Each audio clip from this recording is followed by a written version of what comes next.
Palavra da Verdade, com Hernandes Dias Lopes. Meus amados irmãos, nós vamos abrir a Palavra de Deus no Evangelho de capítulo 24. Mateus capítulo 24. Fazendo a leitura até o versículo 31. Esse texto diz assim: tendo Jesus saído do templo, ia se retirando quando se aproximaram dele os seus discípulos para lhe mostrar as construções do templo. Ele, porém, lhes disse: não vedes tudo isto? Em verdade vos digo que não ficará aqui pedra sobre pedra que não seja derribada. No Monte das Oliveiras achava-se Jesus assentado, quando se aproximaram dele os discípulos em particular e lhe pediram: dize-nos quando sucederão estas coisas e que sinal haverá. E ele lhes respondeu: vede que ninguém vos engane, porque virão muitos em meu nome dizendo: eu sou o Cristo, e enganarão a muitos. E certamente ouvireis falar de guerras e rumores de guerras. Vede, não vos assusteis, porque é necessário assim acontecer, mas ainda não é o fim. Porquanto se levantará nação contra nação, reino contra reino, e haverá fomes e terremotos em vários lugares. Porém, tudo isso é o princípio das dores. Então sereis atribulados e vos matarão, sereis odiados de todas as nações por causa do meu nome. Nesse tempo, muitos hão de se escandalizar, trair e odiar uns aos outros. Levantar-se-ão muitos falsos profetas e enganarão a muitos. E por se multiplicar a iniquidade, o amor se esfriará de quase todos.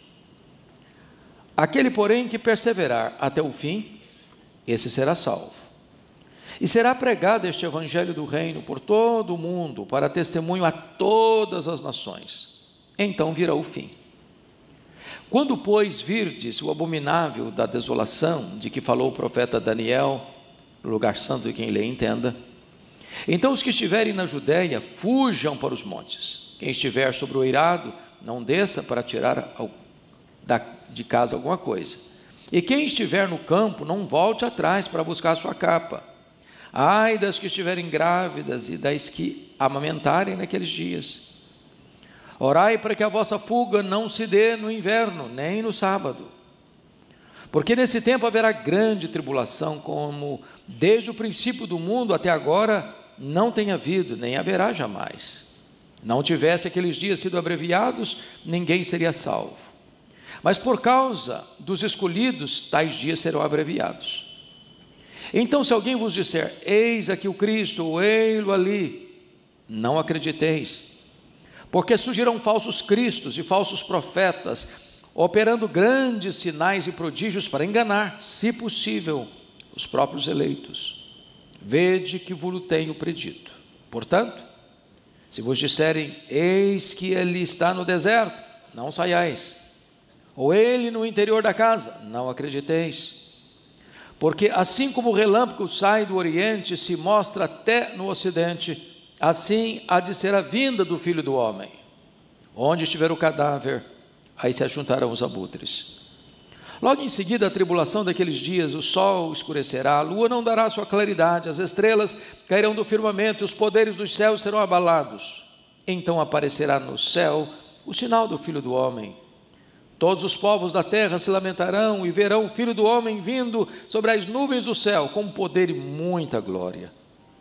E ele enviará os seus anjos com grande clangor de trombeta, os quais reunirão os seus escolhidos dos quatro ventos, de uma a outra extremidade dos céus. Amém.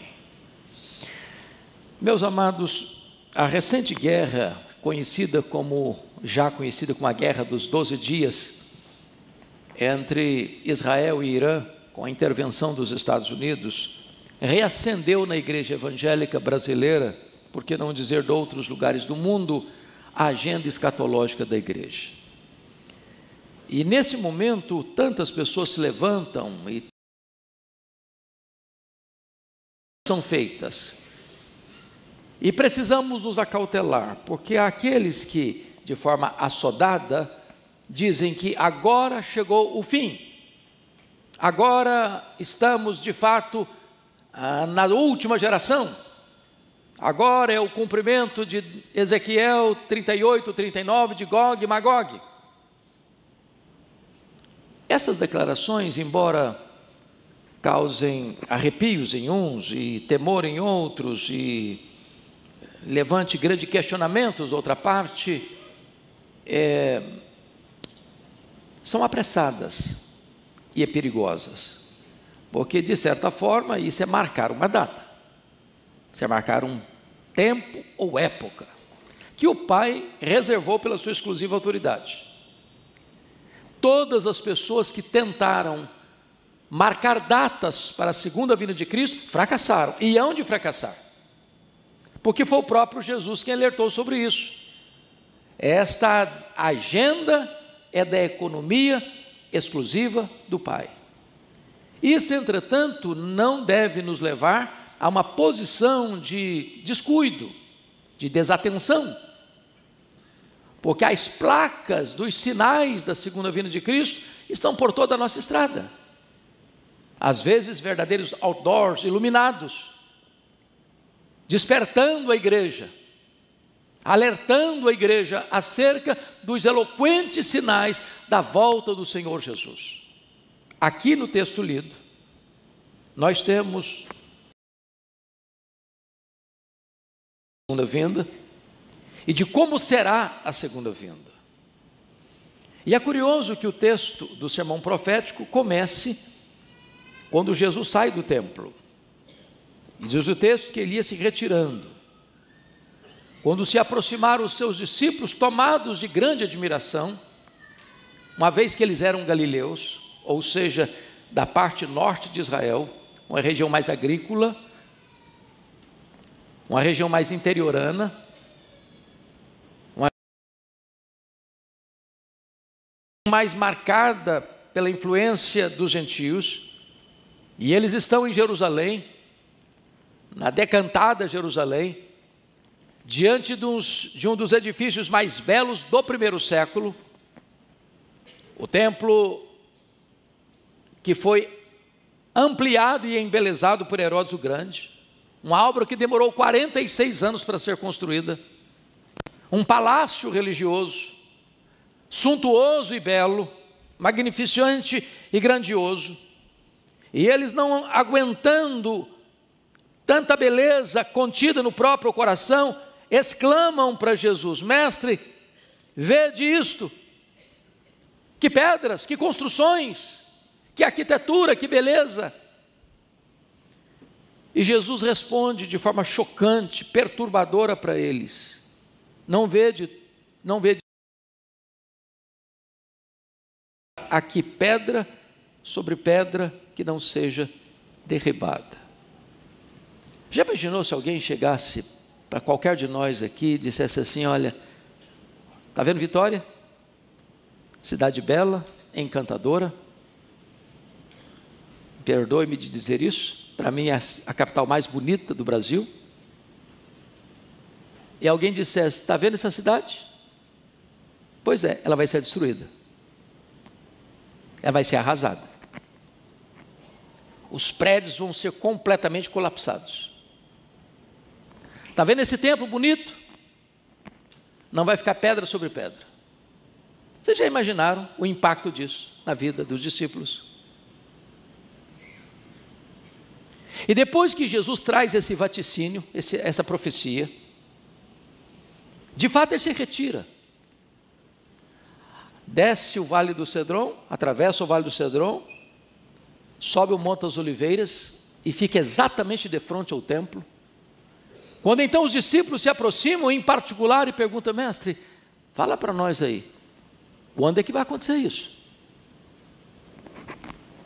E mais, que sinal haverá da tua vinda e da consumação do século? É claro que Jesus está tratando de duas coisas. Primeiro, ele está tratando da destruição de Jerusalém. Ele está tratando da destruição do templo de Jerusalém. Ele está tratando de uma horda que vai invadir a cidade de Jerusalém, vai destruí-la. Ele está falando que aquele templo tão belo, semelhante ao templo de Salomão, vai virar cinza. Eles engatam então a pergunta, conectando esse fato com a segunda vinda de Cristo, com a consumação do século. E então Jesus começa a abrir o mapa escatológico, apontando para eles e para nós, e para gerações pósteras, quais são os sinais da segunda vinda de Cristo. Com a sua Bíblia aberta comigo e com o texto que vai ser sempre reportado aí no telão, vamos ver o primeiro sinal que Jesus aponta no versículo 4. Versículo 4, toda a igreja lendo comigo, por favor, vamos? E ele lhes respondeu: vede que ninguém vos engane. Por favor, versículo 11, na tela para toda a igreja comigo. Versículo 11, vamos lá? Levantar-se-ão muitos falsos profetas e enganarão a muitos. Versículo 24, na tela também, vamos juntos. Porque surgirão falsos cristos e falsos profetas, operando grandes sinais e prodígios para enganar, se possível, os próprios eleitos. Então, o primeiro sinal que Jesus aponta é para o engano religioso. E, meus irmãos, o engano religioso tem sido uma coisa frequente na história da igreja. É só você ler a história da igreja e você vai ver grupos surgindo, pregando heresias, destoando e distorcendo a verdade. Mas na medida que os anos avançam, esse engano religioso também vai crescendo. Eu fiquei impressionado, recentemente li um livro de um sociólogo brasileiro, que fazendo uma pesquisa do crescimento religioso no Brasil, constatou que nós temos mais de 104 mil CNPJs de igrejas no Brasil, mais de 104 mil CNPJs. Todo dia surge uma nova igreja, uma nova seita, uma nova religião, com novas doutrinas, com novos ensinos. Isso prolifera, e isso cresce. E nós temos um imaginário aqui no Brasil e mundo afora, que se você ver alguém fazendo alguma coisa extraordinária, que nós chamamos de milagres, de prodígios, de sinais, então as pessoas são levadas, é de Deus, é Deus que está fazendo, é Deus que está operando, e não estamos negando que Deus não possa fazer sinais, prodígios e maravilhas ainda hoje, mas alertemo-nos para o fato de que nem todo milagre, nem todo sinal, nem todo prodígio tem procedência divina. São elementos que podem levar as pessoas ao engano, ao erro, à falsa doutrina, à falsa religião, conduzida por falsos mestres, falsos profetas, falsos apóstolos, falsos cristos. Então, é preciso abrir os olhos e ficar atento. Segundo sinal que Jesus aponta, está aí comigo no versículo 6. Ponha na tela para todos nós lermos. Vamos lá juntos?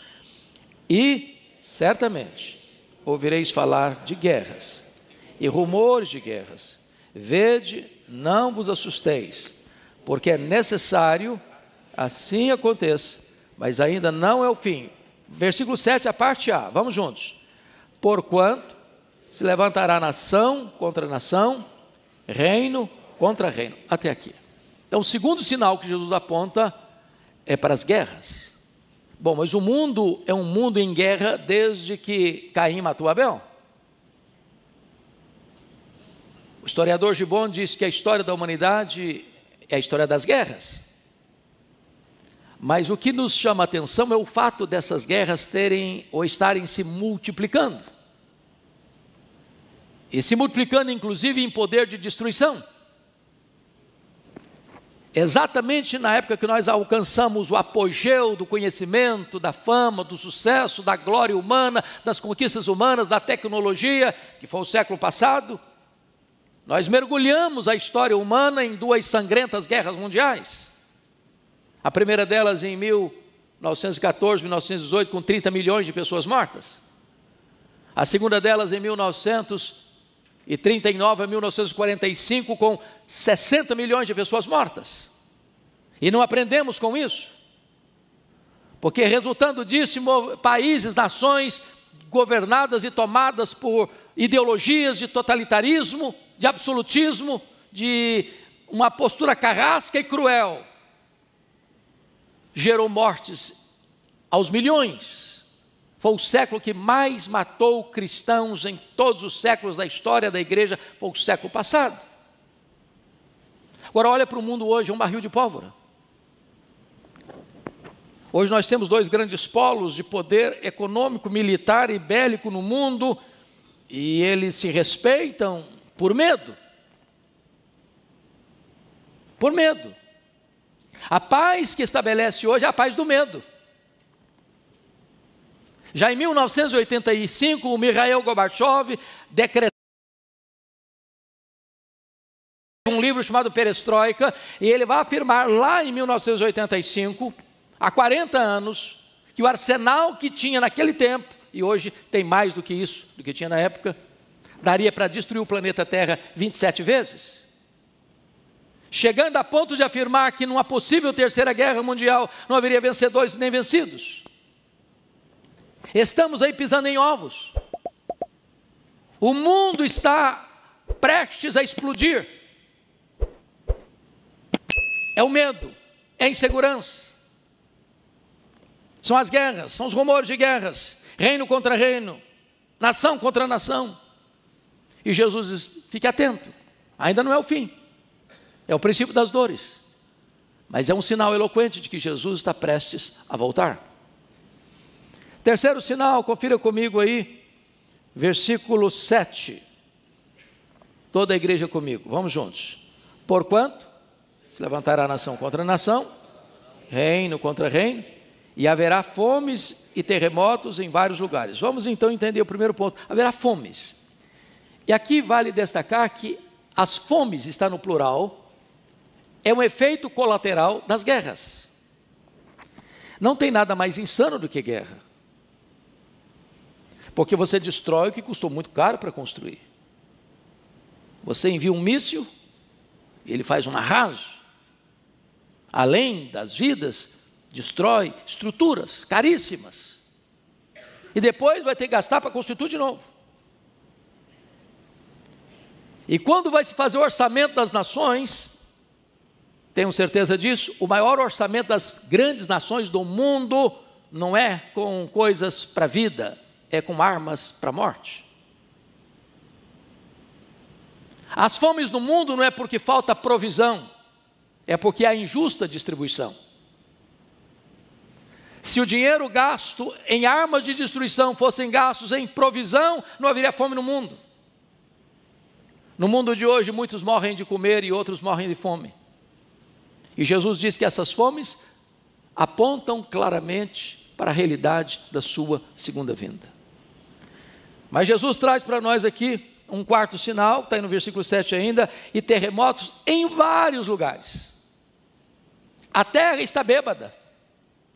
A terra está cambaleando, os abalos sísmicos se multiplicam, as placas tectônicas estão se movendo, e os terremotos estão acontecendo em grande proporção, trazendo destruição, trazendo morte, trazendo dor, trazendo angústia. O que é digno de destaque, não é apenas que os terremotos acontecem, é com a intensidade e multiplicação deles, mormente do século passado para cá. E isso alerta-nos para a segunda vinda de Cristo.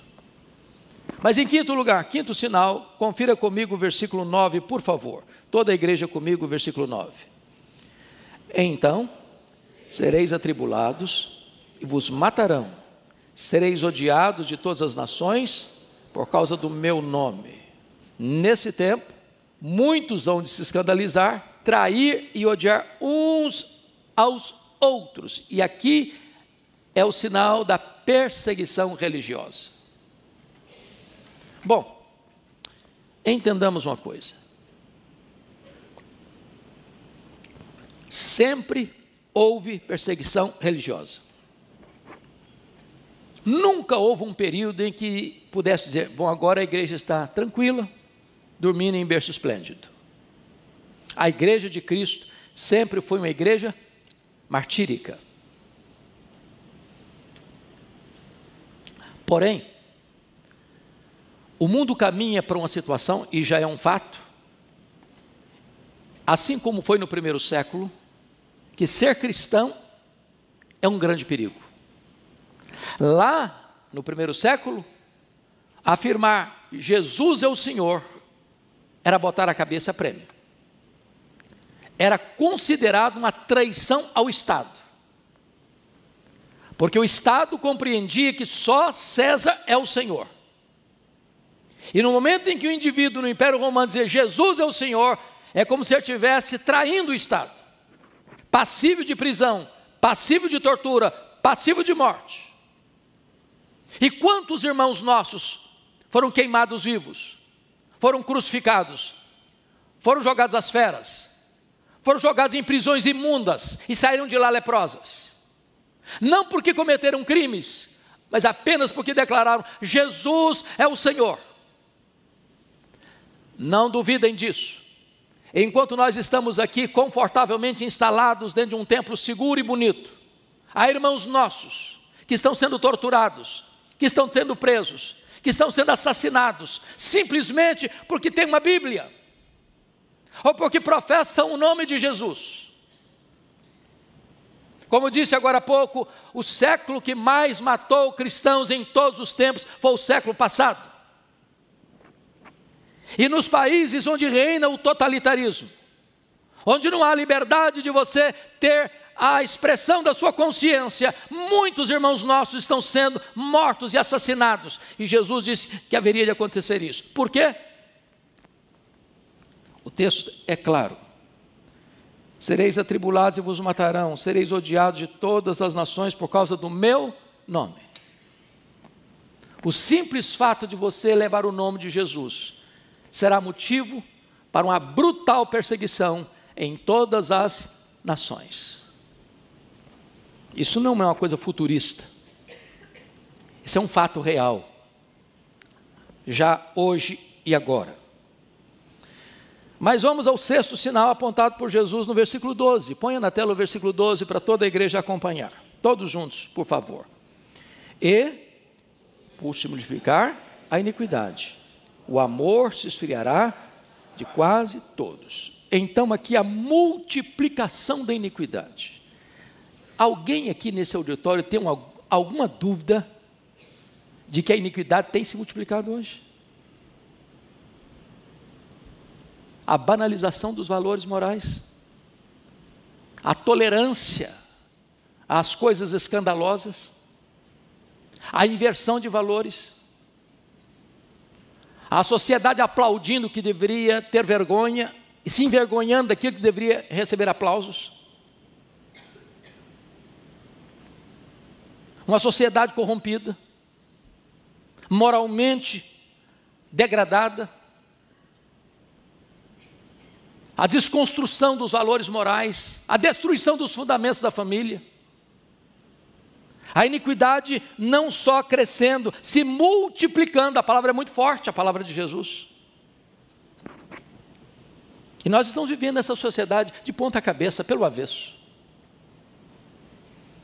Semana passada vi uma cena chocante, e eu não quero entrar no mérito da maneira com que foi feita a visita, mas alguns representantes do Poder Legislativo paulistano foram visitar a mais conceituada universidade do Brasil. E ficaram perplexos de ver venda de drogas, prostituição, cartazes de indução ideológica numa escola pública, sustentada pelos impostos dos brasileiros. E o que nós estamos vendo hoje é como a iniquidade tem crescido e tem prevalecido e tem se inserido no contexto, na tessitura da nação, cumprindo a profecia de Jesus. a iniquidade vai se multiplicar. Não duvidem disso.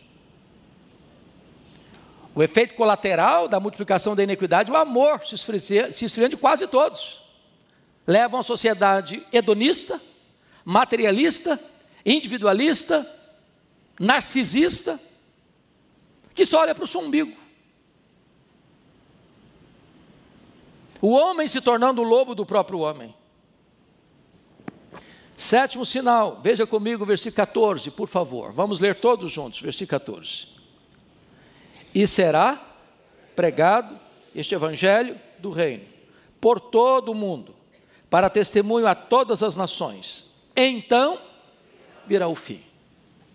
Meus amados, a igreja de Cristo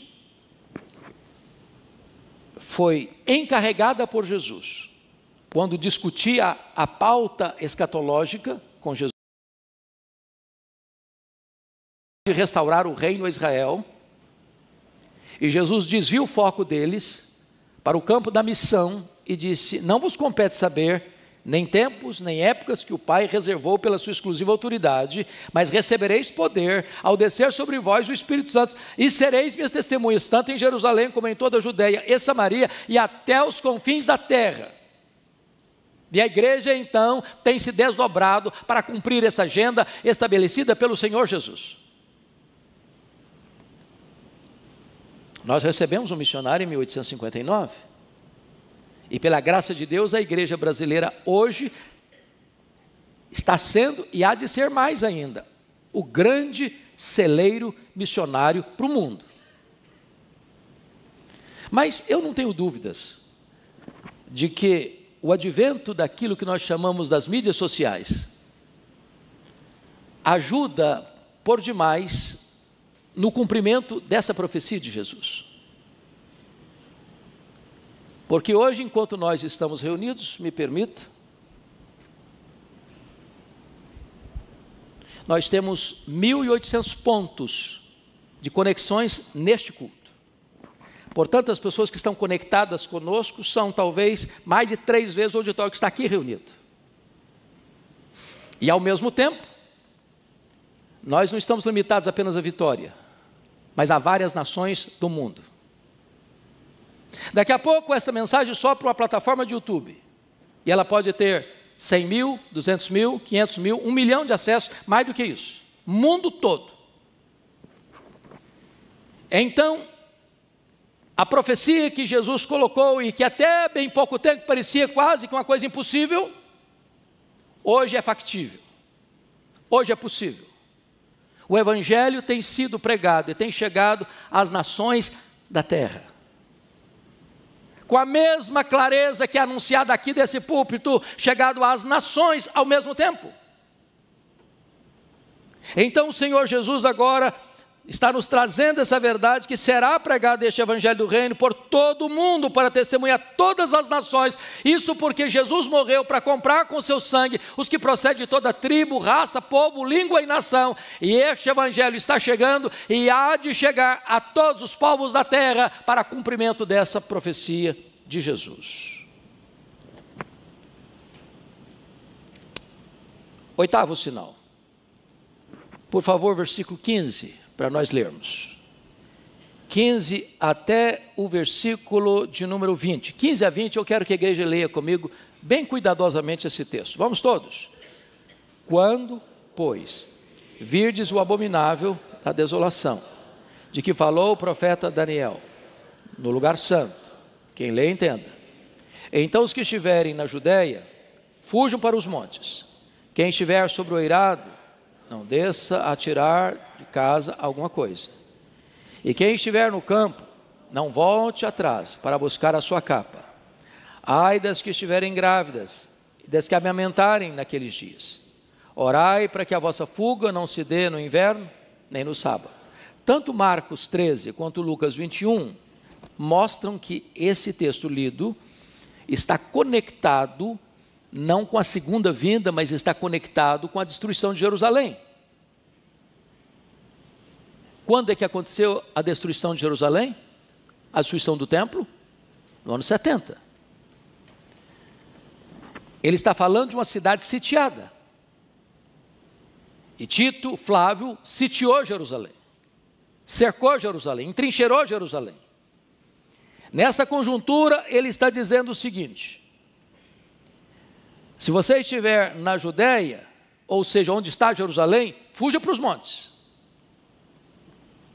Segundo, quem estiver sobre o eirado, lá em cima, escondido num sótão lá em cima, não desça para tirar coisa alguma da casa. Estamos falando de um ataque, de uma invasão, de um cerco militar. Quem estiver no campo, não volte atrás para buscar alguma coisa, como a sua capa. Fica lá no campo. A cidade vai ser invadida. Ai das que estiverem grávidas e das que amamentarem naquele dia. Por quê? Porque numa fuga, uma mulher grávida não tem condições de correr, e uma mulher com bebê no colo também não tem condições de correr com celeridade para buscar refúgio. Como aconteceu, mais de 1000 judeus se refugiaram quando a cidade foi atacada no ano 70, na fortaleza de Massada, às margens do Mar Morto. Versículo 20. Orai para que a vossa fuga não se dê no inverno, nem no sábado, porque no inverno Jerusalém chega a temperaturas abaixo de zero, e nessa temperatura não é fácil correr. No sábado, porque os judeus tinham leis que estabeleciam quanto e que distância uma pessoa podia andar no sábado, e não podia ir mais além disso. Então Jesus está aqui superpondo imagens. Primeiro está falando da invasão de Jerusalém. E a invasão de Jerusalém no ano 70 servirá de um exemplo daquilo que vai ser o levantamento do anticristo. Aqui chamado de o abominável da desolação. O apóstolo Paulo chama do homem da iniquidade, o homem anomos, o homem sem lei. Apocalipse o chama de a besta que surge do mar. O apóstolo João, na sua primeira carta, o chama de o anticristo, que não é um partido político, que não é uma ideologia, que não é um grupo de pessoas, que é um homem, cujo símbolo, cujo número é 666, ou seja, 6 é o número incompleto, que vem antes do 7, que é o número da perfeição. 3 vezes é o número da própria trindade, número completo, perfeito. Então ele vai ser a consumação do mal, a consumação da iniquidade. E Apocalipse capítulo 13 diz que toda a terra, todas as nações, todos os povos, todas as pessoas vão adorar o anticristo, exceto aqueles cujos nomes estão escritos no livro da vida do Cordeiro. Em outras palavras, meus irmãos, Jesus não vai perder para o anticristo nenhuma das suas ovelhas. Nenhum dos cordeirinhos, por mais tenros que sejam, do Senhor Jesus Cristo, lavados no sangue do Cordeiro, selados com o Espírito Santo da promessa, vão se curvar diante do anticristo. Ao contrário, vão preferir a morte. E o anticristo vai lutar contra eles e vai matá-los. Muitos vão morrer. Mas Apocalipse 12:11 diz que quando um crente morre pela sua fé, ele não é derrotado, ele é o vencedor, porque venceu pela palavra, pelo sangue do Cordeiro e pela palavra do testemunho. Palavra do testemunho é a palavra da martiria. Então quando um crente é colocado contra a parede, dizendo, ou você nega Jesus, eu te mato, ou você adora o anticristo, eu te mato, o crente diz, eu prefiro morrer a negar a minha fé. Eles vão matar o crente, mas o crente é vencedor, porque não vai negar a sua fé. Está escrito que, mesmo em face da morte, não amaram a própria vida.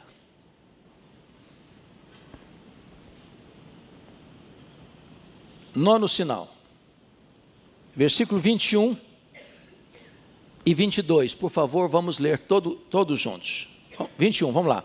Porque, nesse tempo, haverá grande tribulação, como desde o princípio do mundo até agora não tem havido. Nem haverá jamais. Não tivesse aqueles dias sido abreviados, ninguém seria salvo, mas por causa dos escolhidos, tais dias serão abreviados.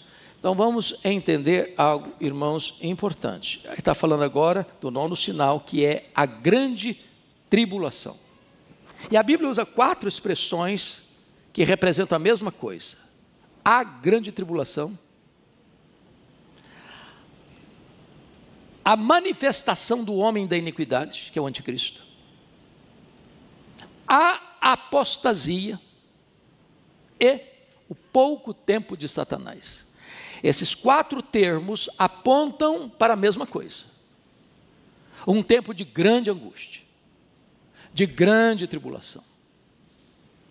É claro que nós temos aqui no Brasil e no mundo fora 4 correntes de interpretação desses fatos. Nós chamamos de pós-milenismo, de amilenismo, de pré-milenismo histórico e de pré-milenismo dispensacionalista. Talvez em torno de 70% a 80% da igreja evangélica brasileira subscreve o chamado dispensacionalismo, que acredita que a igreja vai ser tirada da terra antes da grande tribulação. Ou seja, acreditam num arrebatamento secreto. Porém, parece-nos, à luz das Escrituras, que não é isso que o texto retrata.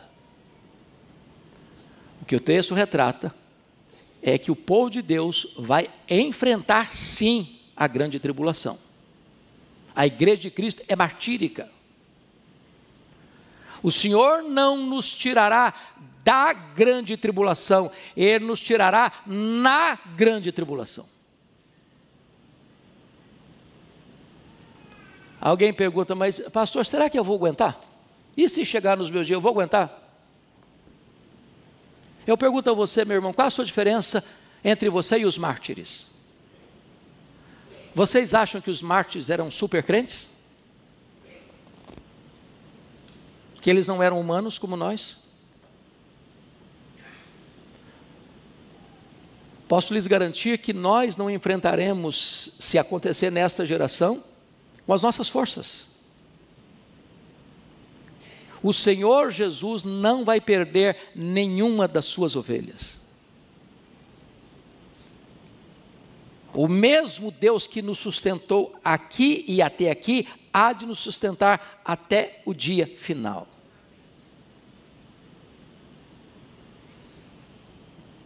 Então vem, e eu serei breve, como é que ele vem? O texto responde. Veja você no versículo 27. Porque assim como o relâmpago sai do oriente e se mostra no ocidente, até no ocidente, assim há de ser a vinda do Filho do Homem. Vai ser uma vinda repentina. Você que, como eu, já viu e gosta até de ver, às vezes, uma chuva bem forte, com os relâmpagos riscando os céus, daqui a pouquinho você escuta o ribombar dos trovões. Você sabe que tanto o relâmpago como o trovão acontecem ao mesmo tempo.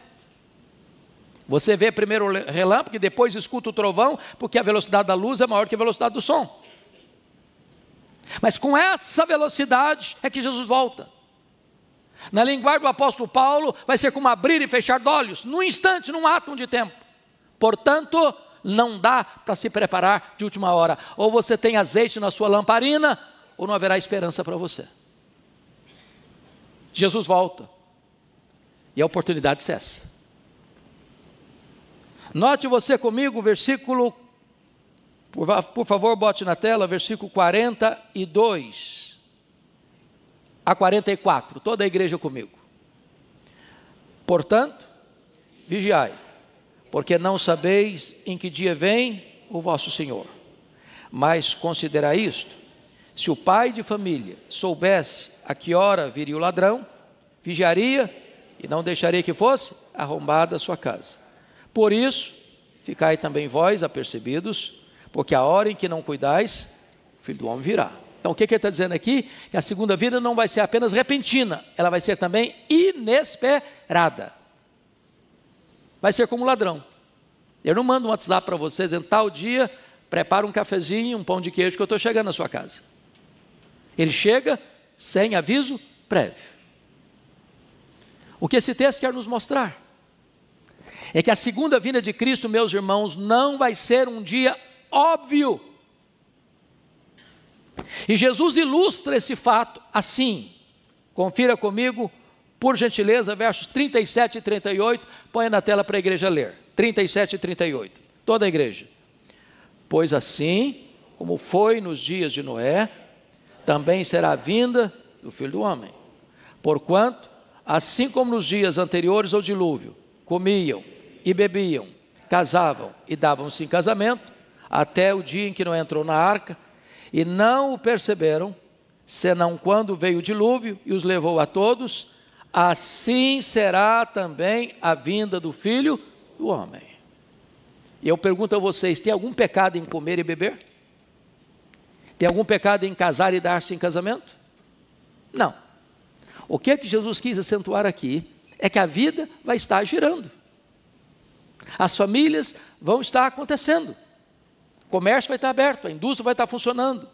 Os aeroportos vão estar abertos, as rodovias vão estar abertas. As pessoas vão estar movimentando, as pessoas vão estar marcando casamento, as pessoas vão estar celebrando casamento, as pessoas vão estar, ir ao supermercado, fazendo comida, fazendo almoço, fazendo jantar. As pessoas estarão na sua azáfama normal, na sua correria normal, nas suas atividades normais, quando Jesus voltará. Pegará todos de surpresa. É por isso que Jesus diz assim, você deve vigiar. Você não sabe a hora. Se vai ser à tarde, se vai ser à noite, se vai ser de manhã, o cantar do galo, de madrugada. E eu posso lhes garantir que Jesus voltará à tarde. Voltará à noite. Voltará de manhã o cantar do galo. Jesus está certamente já aqui falando uma coisa que é muito comum da nossa geração, que é o fuso horário. Que se ele voltar de manhã no Brasil, ele está voltando de noite no Japão. Se ele voltar de manhã no Brasil, ele está voltando à tarde na Europa. Então Jesus voltará de manhã, Jesus voltará de tarde, Jesus voltará de noite. Para uns de manhã, para outros de tarde, para outros à noite. Eu não sei o dia, eu não sei a hora. O que eu preciso estar é preparado para a gloriosa volta do Senhor Jesus.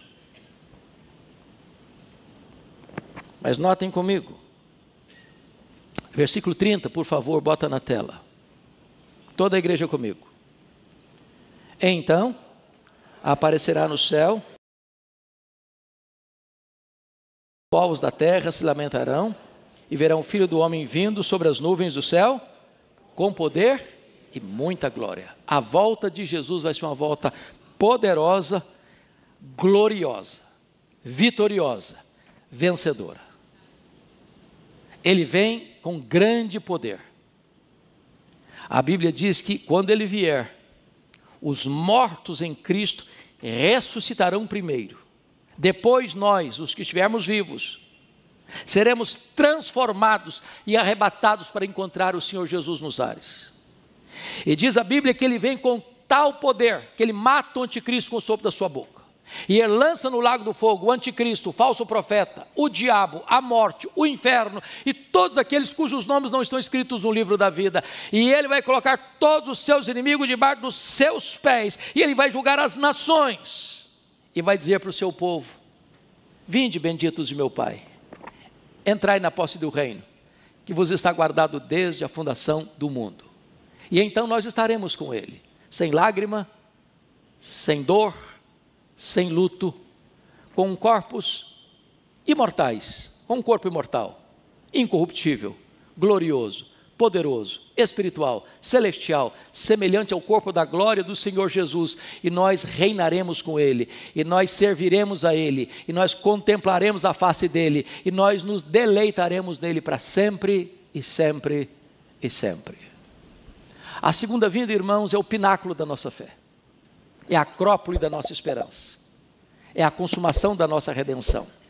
A postura da igreja há de ser aquela de aguardar e de apressar a segunda vinda de Cristo, para ficarmos na ponta dos pés, dizendo, Maranata, ora vem, Senhor Jesus. Que Ele nos abençoe. Amém.